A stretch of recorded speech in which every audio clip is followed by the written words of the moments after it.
Welcome in, guys. So my name is Josh Neal, otherwise known as Stifler Bets on Twitter. Follow me on Twitter at Stifler Bets. And if you guys enjoy this video, please subscribe and thumbs up. So a little bit about me. I've been doing these kind of stat sheets for fantasy sports and gambling for about 2 years. They've helped me make some money in fantasy and gambling. I'll be doing this for other sports as well, but just to give you guys an idea of what I'll be working with. So UFC, so for my matchups, I like to break the two fighters down, go by statistics such as finishing percentage, KO, submissions, strikes landed, takedown average, takedown accuracy, takedown defense. Over here, I can sort these. So, if we want to look at finishing percentage, so you guys might be wondering, what is finishing percentage? So, finishing percentage is, so for instance, Walt Harris, 13-7. Walt Harris, 13 of his wins have come from finishing an opponent. And in his case, 100% of those 13 finishes have been KOs. He's not won by submission. In Nascimento's case, 7 of his wins have been by finishes, and 71% of those 7 finishes have been submissions. So, it's really useful on fantasy DraftKings purposes, looking at this, and that's really what I like to do. But to go back over here and to dive into UFC Fight Night, Jacksonville, great fight night, Wednesday on ESPN Plus. I'm very excited for this card as well. It's just nice to have sports back. I'll be doing a video later on NASCAR. NASCAR comes back Sunday. Very excited for that. We'll have some videos out for you guys on those slates. But to get started here, just to give you guys a heads up, Erwin Rivera replaces Mike Davis on the card. Mike Davis, I actually was on Gigi Chikadze at 7,000 before the news, but Gigi Chikadze is probably going to come out here the favorite in this fight. And at 7,000, he's the minimum salary fighter on DraftKings. So, yeah. So, you might be saying, well, who's this Erwin Rivera guy? Erwin Rivera making his UFC debut. His last 3 fights he has won by TKO or knockout. He's only had 1 submission victory, so we'll go back to our sheet here. 11% of his 67% finishes have been by submission. I think this is a great spot. As you can see here, 74-inch to 68-inch reach advantage. So look at that. That's 6 inches. That's so pivotal. I think Erwin Rivera, if we look here, he is 5'6". You look at Gigi Chikadze, he's 6 foot. I mean, this has all the makings of a Gigi Chikadze victory. 87% of his wins have come by finishes. Listen, Gigi Chikadze is a top 5 DraftKings play today, or tomorrow. Gigi Chikadze, I love now. I absolutely love him. At minimum price, put him in your lineups and just see what you can make. Because look at this. I think he's been training at a high level the past couple of weeks. He's ready for this fight. Past couple of months, actually, with all this Corona stuff happening. Gigi Chikadze is prepared as you can get. I liked him, to sprinkle some in DraftKings before this against Mike Davis, but now I absolutely love him at 7,000. He's probably going to be the favorite. He has a 6-inch reach advantage. This couldn't have worked out any better for him. Pound Gigi Chikadze in fantasy. Depending on the odds, pound him at the sportsbook. Claudia Gadelha versus Angela Hill. Gadelha now moves up to the highest priced fighter on the card at, and she has probably the highest odds. I think she has moved now to minus 225 on the money line. Let's see if we can find her. Yeah, minus 225. So, I personally think this all depends on what Gadella does. She came from a takedown, submission type of schooling. She has since went away from that, and now she wants to keep the fight on the, in the up top. So here's the problem. Angela Hill 7,100. I don't have confidence that she's going to win. I do think she's going to hurt Gadella. I think this is going the distance. As you can see, this finishing percentage right here.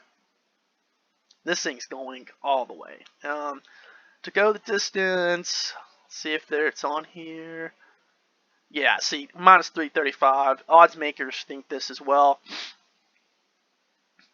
I think Gadella probably gets some takedowns. I think she'll land enough strikes. But listen, Angela Hill on this card, if you look at strikes landed per minute, if you look at strikes landed per minute, she leads the card in this, 5.97, and 50% of those are significant strikes. So, this is honestly, I think you just don't play this on fantasy. I have no interest. I think Gadella probably does enough in the end to win, but I think this is going to be I think this will be a brawl, honestly, and Angela Hill wants it that way. I just don't see how she's minus 225. If this stands up, Angela Hill is the better striker. On the floor, it's a different story. So, yeah, I think this is a pass for me. Like I said, be alert. Angela Hill has a path to victory here. Next fight, Miguel Baeza, Matt Brown. So, Wednesday, Brian Keller proved why these matchups are so great to watch. You put the up-and-comer 8-0 Miguel Baeza against the veteran Matt Brown, who is 24-16. This is another one that I probably am going to stay away from. I think Matt Brown definitely has a path to victory. I've seen people predicting him to catch Baeza with an elbow and knock him out. And obviously you can see here the finishing percentage, 91%. There's a great chance of Matt Brown pulling this upset, I think. He has a path to victory, and there's a very good chance that happens. And actually, I will have a sprinkle on Matt Brown. I'll probably take Matt Brown gambling-wise as well to pull this off here. And you can see here, 4.26 versus 3.78, very active fight. I don't see this going to the ground. Matt Brown, as you can see, he can get a submission win. Baeza, he wants to stay up and strike. And if you're in a fight with Matt Brown, you got to understand he's reckless. And you can catch whatever he's throwing at you in just one clip in the UFC, and that's all it takes. So, like I said, probably going to stay away from this fight. I will have a sprinkle on Matt Brown, money line, and on DraftKings, maybe 15% Matt Brown. I think that's enough. Like I said, with Chikadze, with Overeem, you got tons of value plays, I think. Next, Song Yudong versus Marlon Vera. Man, this is an interesting fight. I actually feel more confident that Song Yudong will win this. I feel more confident. I kind of see this going all the way. I think Song Yudong will probably do enough to win. Their strikes are similar. This 100% takedown, actually, I think it's a little skewed there, but I think this is going to stay up. I think Song Yudong could get some takedowns. I think he does enough to win. Obviously, I think this is closer than people think.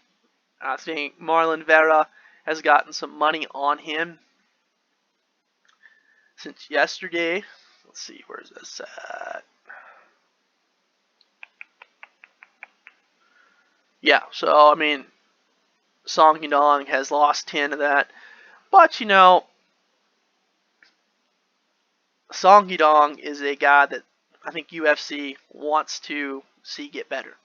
And I think they've put him in a situation where he should win this, but just be on alert. Marlon Vera could come in here and, submit him. So, but I mean, both these guys take down the fence, Like I said, it's probably going to be a decent fight. It's probably going to be a good one that goes the distance. And you could see Song Yadong, racking in 73, 74 points for DK-wise. Courtney Casey, Marta Romero Barea. I love Casey. I love her because let me tell you this right here. 8-7 versus 12-7. You're like, the initial reaction to people's going to be like, wait a second here. 8-7, the favorite versus 12-7. I need to look into this. And she also has a reach disadvantage and all that. Ladies and gentlemen, let me introduce you to, again, the finish percentage. Most good DraftKings players will avoid women's fights unless there is a chance that there could be a stoppage. 75% of those 8 wins have been stopped with her win. I think that 75%, along with this 4.8 strikes landed per minute, she's going to be the more aggressive fighter. She's going to be pushing the issue. She has a very, very, very good chance of finishing this fight. And at 8,800, I would much rather play her than Gadella. I would honestly say I'd rather play her more than Yadong. I think she's going to dominate this fight. And if it is a decision, I think she can rack up the significant strikes. Now, here's the thing. If Barea takes her down, that's the concern for me. If this stands on the feet, Courtney Casey should have a field day, and she should be a lock for 80 DK points. I think that personally. And I expect her to be closer to 185 when this thing starts. Next fight, Walt Harris versus Alistair Overeem. And again, another underdog that I like. I probably like too many underdogs on this card, honestly. I just think these fights are going to be great. Honestly, if I was a fan of UFC, I'd be so excited for this because there's so many fights that could go either way. Walt Harris versus Overeem. 130 to 1. I'd lay the money line right here at 130. I'll tell you that right now. Overeem will be a staple in my DraftKings lineups. Listen, Overeem, 45-18, the way more experienced fighter, has a 3-inch reach advantage, arm reach. Look at this right here, 180. This fight's not going the distance, folks. I'll just tell you that right now. Here's the thing. If this stays in the middle of the cage, which I don't think this is going to, if this goes up against the fence, Overeem wears him out, and look at this right here. He lands his strikes too. Harris picks and chooses his power punches. Overeem, he lands a little bit more punches per minute.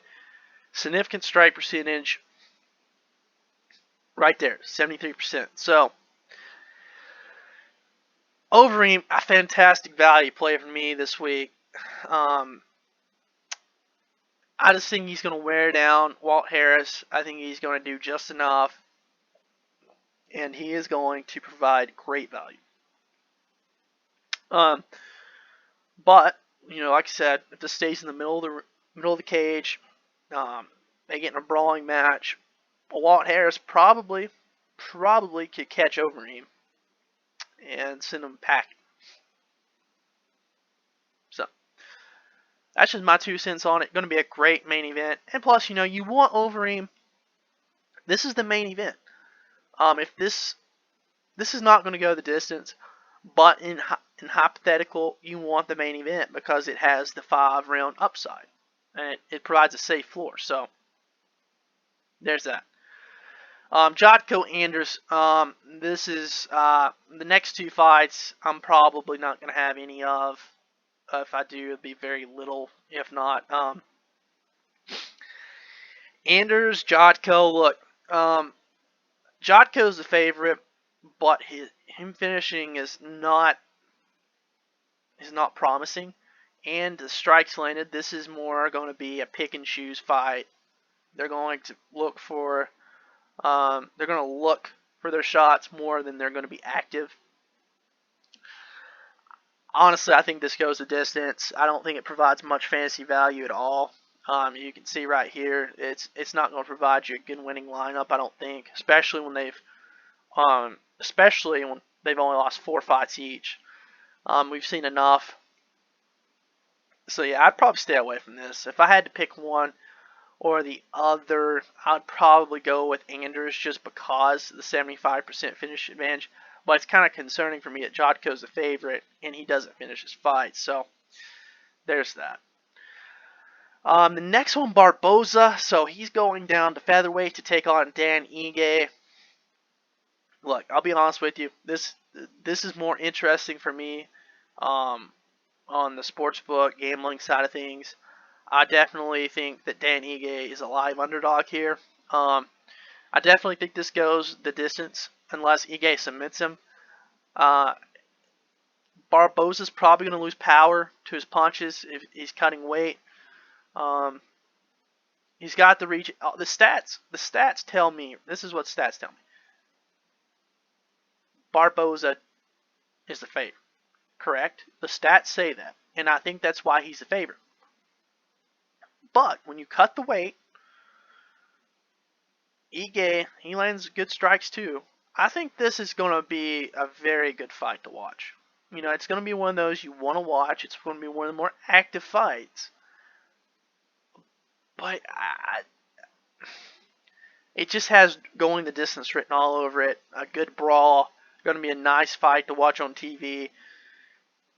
The winner's probably going to bring back at least 70 DraftKings points, I'd assume, if it does go the distance. But that's up to you to decide. I can't tell you who's going to do that because I just can't get a good feel for this. When fighters cut their weight, Barboza is definitely the better fighter, I would think. I would assume. But Ige, more comfortable with the weight. Yeah, it's just tough. But like I said, I would go Ige here at 110 and just take the underdog if I were gambling. Don'Tale Mayes against Rodrigo Nascimento. So here's the thing. Nascimento doesn't have much film at all. A lot of people are hesitant to take him. I actually like Nascimento here a lot. I think Nascimento, for me, I think he's going to get the submission. And you look at strikes landed per minute, 4.29. He's a very active striker. He's going to pick and choose his spots. He's going to strike, wear down Don'Tale Mayes, I think, against the fence. I think this is a similar fight to the Walt Harris Overeem match.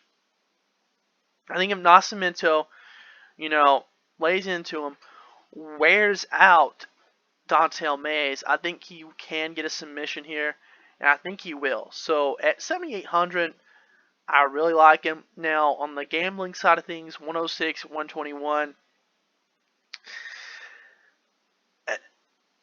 I think it's good value on Nascimento. I think the wrong guy has more juice on him. I would see it more on 121 Nascimento, but I think it's just because of the lack of film. Nascimento, I think, is American top team. That alone right there gives me enough hope that he's definitely had the good training necessary to take this down. So I would go right on path here, the 71%, and say he will submit Don'Tale Mayes.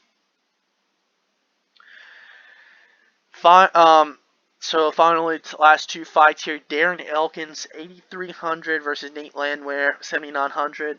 I don't really have a strong conviction here on either side. This is probably another fight where I'm probably going to let someone beat me with it because I can't really get a good feel either way. I've also not looked too much into this fight because I like the last fight, Holland and Hernandez, a little bit better. But right here, significant strikes.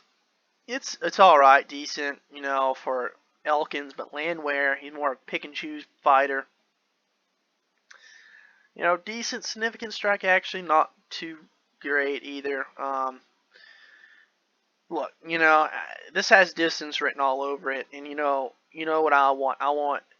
I want to finish. I want to go for the broke. I want to win the GPPs. That just doesn't provide the value for me. And it's just a tough fight to pick either way on gambling. I mean, odds makers don't know what to think of it either. So Elkins has more experience, but they think Landwehr might be the better fighter right now. Which one do you want to side on? It's tough. So I'm gonna pass on it. Be my guest. Look more into it, and shoot me a DM or something on Twitter and give me your thoughts. But I really don't have a strong conviction either way on that. And finally, Kevin Holland versus Anthony Hernandez. Look, the last Hernandez we seen on Wednesday got smoked. Look, Anthony Hernandez. Look, the stats say Anthony Hernandez here. Everything says Hernandez, but you look the basics here. He has a 6-inch reach disadvantage to Kevin Holland. Both of these guys. Here's the thing: 81%, 86%. But you go over here to the finishing, and to go the distance, it's favored that they are going the distance. This right here. To go the distance, no, plus 113. I would honestly, I would take that. Obviously, I can't because I'm in Tennessee, but most people can use this app. I would feel like if you're on Bovada or something like that, look and see at this option. To go the distance, no. Because the stats say that when these guys win, it's not going to go the distance. It's not going to leave the judges to decide. This is going to be a very active fight. On the fantasy side of things, I'm probably, if I was playing, one of these guys will be in every single one of my lineups. I have that strong a conviction on this fight. I think I'm splitting them 10-10 if I'm doing a 20 max. Like I said, if I was gambling, I'd probably lean Holland just because of 6-inch reach advantage, and he might be able to clip Hernandez. If this goes to the ground, Hernandez will win. But if it stands straight up, Holland wins. So Holland, you see, he has 38% submission wins. But look here, Hernandez very good at takedown defense. So look, I mean, Hernandez is going to have the takedowns.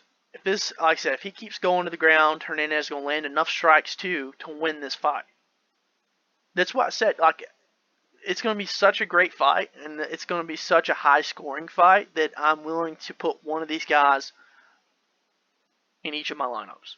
I just think it's going to be a great fight for TV. I cannot wait for this fight. That'll do it here, so I'll just run through my sorter real fast. Just give you guys an idea of just some stats if you're curious.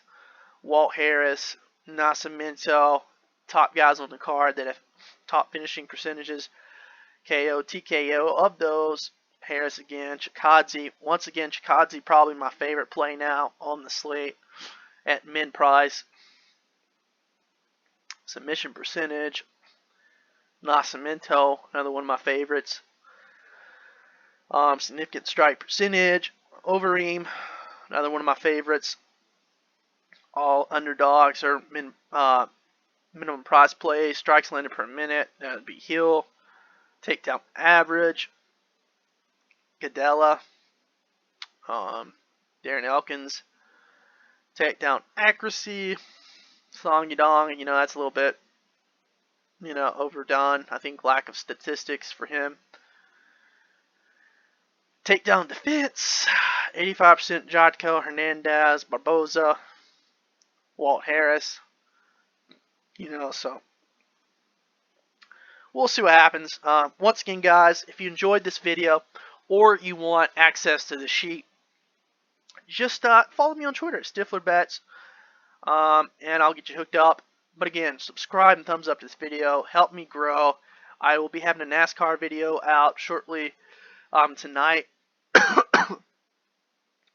But if you could do those two things for me, that would help me out tremendously. And finally, I hope you guys crush it Saturday night. I sure hope I am, and if you guys watching this video, we should have similar results.